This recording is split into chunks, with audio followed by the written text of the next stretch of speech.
नमस्कार दोस्तों, स्वागत है एक और शानदार वीडियो में।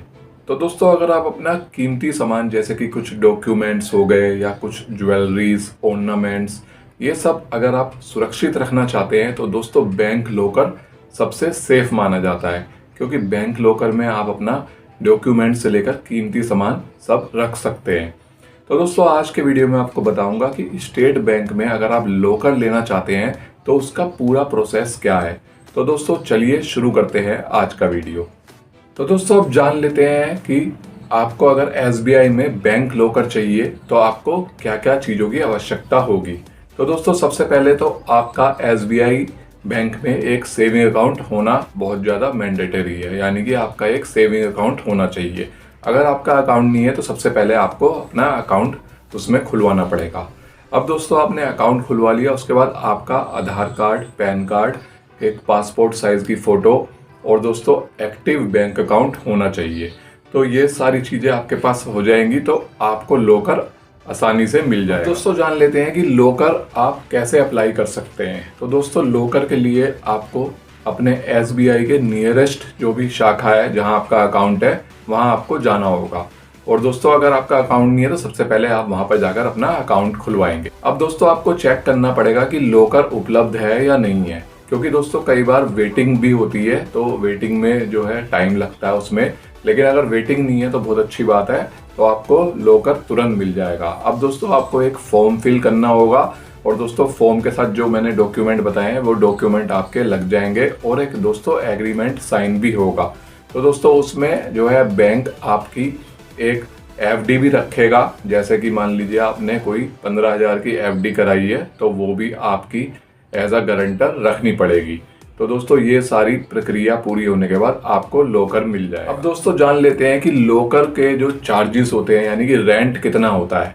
तो दोस्तों देखो, लॉकर 3 प्रकार के होते हैं। एक होता है स्मॉल, एक होता है मीडियम, एक होता है लार्ज। तो दोस्तों जो स्मॉल वाला होता है उसके लिए 1500 से 3000 तक का रेंट हो सकता है, और मीडियम वाले के लिए 3000 से 6000 रुपए तक का रेंट हो सकता है। और दोस्तों जो आपका लार्ज लॉकर है, बड़ा लॉकर, उसके लिए 6000 से 10,000 रुपए तक का रेंट हो सकता है। तो दोस्तों ये रेंट जो है सिटी के हिसाब से वेरी करता है, तो इसलिए जैसी आपकी सिटी होगी उसके हिसाब से ही आपको लॉकर के चार्जेस लगेंगे।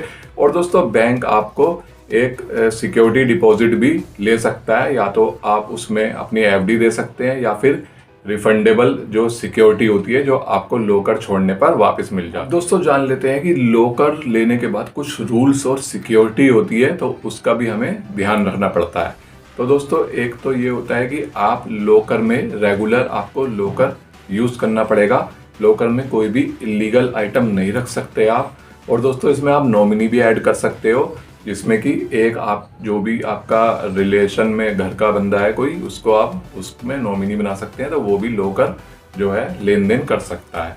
और दोस्तों इसमें सबसे बड़ी बात यह है कि लॉकर की इसमें 2 चाबियां होती हैं। एक चाबी बैंक अपने पास रखता है, एक चाबी आपको देता है। अब जैसे आप मान लीजिए कुछ लॉकर में से निकालने जाते हैं तो दोस्तों आप अपनी चाबी लगाएंगे, बैंक अपनी चाबी लगाएगा, तभी लॉकर खुलेगा, अदरवाइज एक चाबी से लॉकर नहीं खुलता। अब दोस्तों लॉकर लेते वक्त कुछ जरूरी बातें आपको और बता देता हूँ कि जैसे आपने लॉकर ले लिया है तो जो एग्रीमेंट है उसे ध्यान से पढ़ें। इसमें नॉमिनी ऐड करना बहुत ज़्यादा जरूरी है, तो नॉमिनी जरूर ऐड करें। और दोस्तों जो उसकी चाबी होती है उसे सेफ जगह पे रखें।